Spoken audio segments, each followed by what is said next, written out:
ನನ್ನ ಪ್ರೀತಿಯ ಸಹೋದರ ಸಹೋದರಿಯರೇ, ಕ್ರಿಸ್ತ ಯೇಸುವಿನ ನಾಮದಲ್ಲಿ ನಿಮ್ಮೆಲ್ಲರನ್ನು ವಂದಿಸುವವರಾಗಿದ್ದೇವೆ. ಬನ್ನಿ ದೇವರ ವಾಕ್ಯವನ್ನು ನೋಡುವ.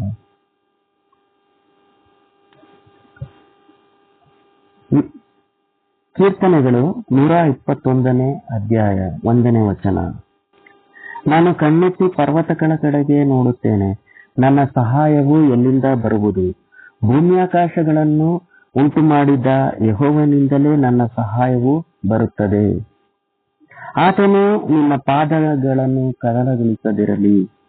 ಇಗೋ, ಇಸ್ರಾಯೇಲ್ಯರನ್ನು ಕಾಯುವಾತನು ತೂಕಡಿಸುವುದಿಲ್ಲ,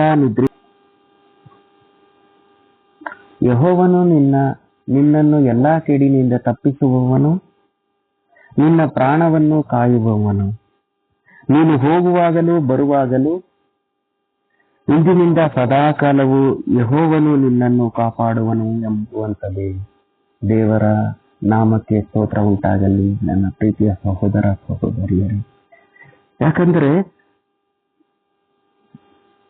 ನಿನ್ನನ್ನು ಕಾಯುವವನು ನಿದ್ರಿಸುವುದಿಲ್ಲ, ತೂಕಡಿಸುವುದಿಲ್ಲ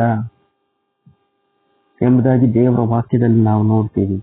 ನಾವೆಷ್ಟೋ ಬಾರಿ ಅನೇಕ ಜನರಿಗೆ ನಮ್ಮ ಒಂದು ಬಲಹೀನತೆಯನ್ನು ನಾವು ಸ್ನೇಹಿತರಿಗೆ, ನಮ್ಮ ಬಂಧು ಬಳಗದವರಿಗೆ ನಾವು ಹೇಳಿಕೊಳ್ಳುವಾಗ ಅವರು ಕೆಲವು ಜನ ಸಹಾಯ ಮಾಡುವರು, ಕೆಲವು ಜನ ಸಹಾಯ ಮಾಡಲಿಕ್ಕೆ ಶಕ್ತರಾಗುವರು.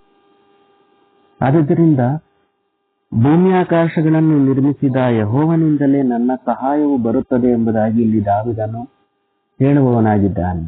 ಆದುದರಿಂದ ನಾವು ದೇವರೊಂದಿಗೆ ಪ್ರಾರ್ಥಿಸುವಾಗ, ನಮ್ಮ ಮನವಿಗಳನ್ನು ಆತನಿಗೆ ನಾವು ಸಲ್ಲಿಸುವಾಗ, ಆತನು ನಮ್ಮನ್ನು ಲಕ್ಷಿಸುವಾತನಾಗಿದ್ದಾನೆ.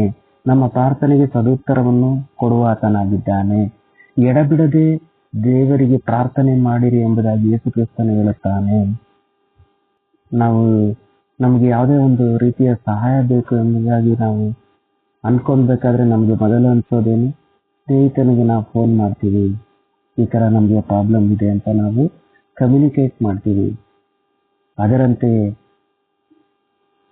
ನಾವು ದೇವರಿಗೆ ನಮ್ಮ ಪ್ರಾರ್ಥನೆಯಲ್ಲಿ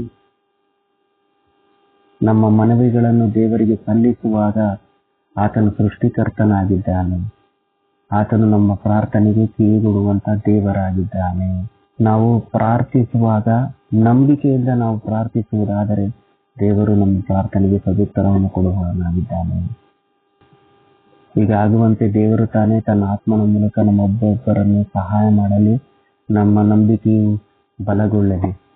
ದೇವರು ನಮ್ಮ ಕುಟುಂಬವನ್ನು, ನಮ್ಮನ್ನು ಆಶೀರ್ವದಿಸಲಿ. ಆಮೆನ್.